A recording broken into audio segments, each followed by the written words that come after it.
ఈ రోజుల్లో అడుక్కునేవారు కనిపించిన చోటు లేదు. బెగ్గర్స్లో రిచ్ బెగ్గర్స్ ఉంటారని తెలుసు, కానీ ఇంత రిచ్ బెగ్గర్ ఉంటాడని అసలు మనం ఊహించలేం కూడా. నిజమండి బాబు. ఒక్కసారి ఈయన గారి బాగోతమేంటో లుక్కేద్దాం పదండి. అతని పేరు పప్పు. పాట్నా వీధుల్లో అడుక్కుంటూ ఉంటాడు.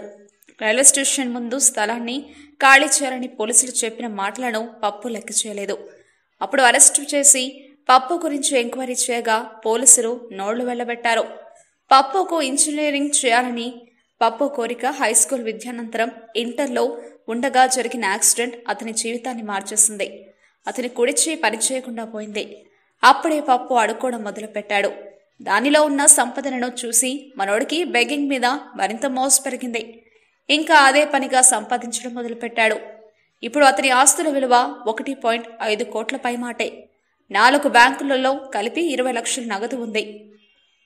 ఇవే కాక మనోడు వ్యాపారస్తులకు వడ్డీకి కూడా ఇస్తాడు. వాటి విలువ 10 లక్షల వరకు ఉంటుంది. ఈ లెక్కలు విని పోలీసులు ముక్కున వేలేసుకున్నారట.